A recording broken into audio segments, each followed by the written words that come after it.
Problem 57, we're going to use conservation energy to solve for the distance d that block travels and coming to rest.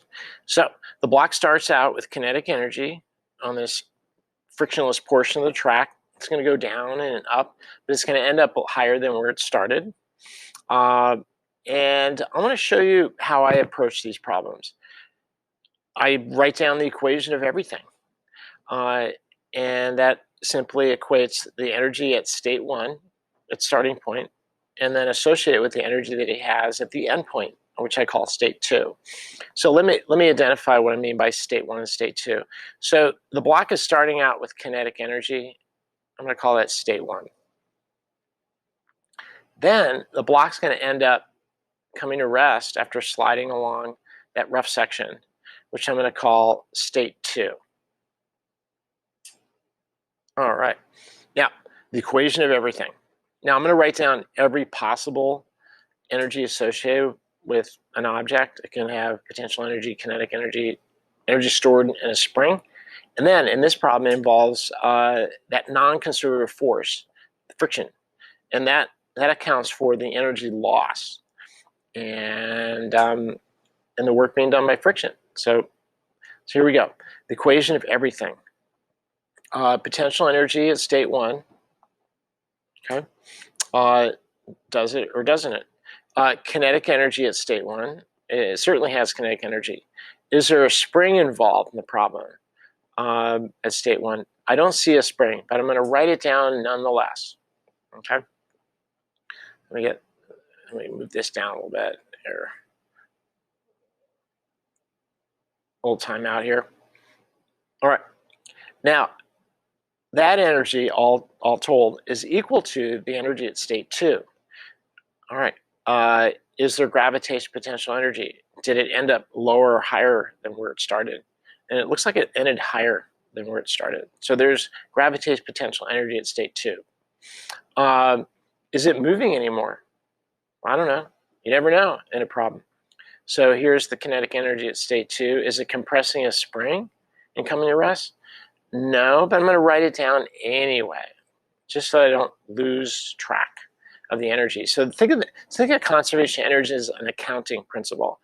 The energy that we have before is equal to the energy that we have after. It's just in different forms.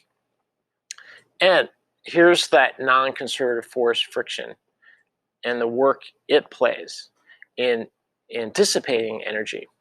All right, let's go through the equation of everything and indicate whether we have or we don't have.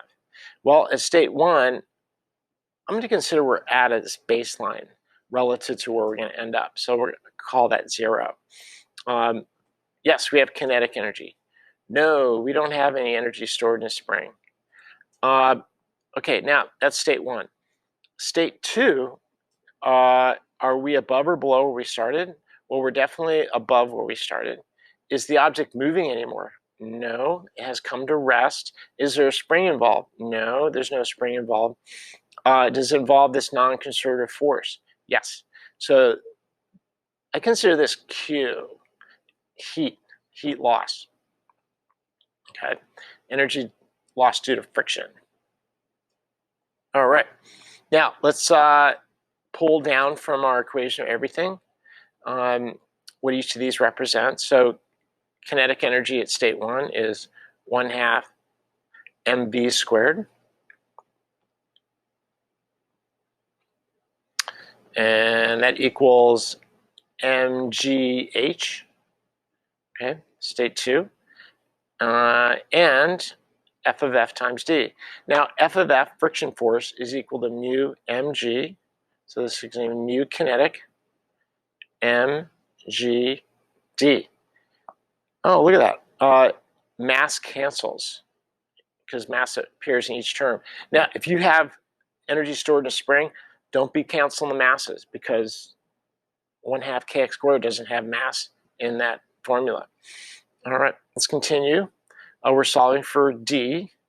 So d is equal to 1/2 the velocity squared minus gh2 divided by mu g. Okay. So there's the symbolic formula for the distance traveled when the mass comes to rest. Now, I'll let you plug and chug the values that are listed there and to get a number. All right, problem 57, applying conservation of energy principles.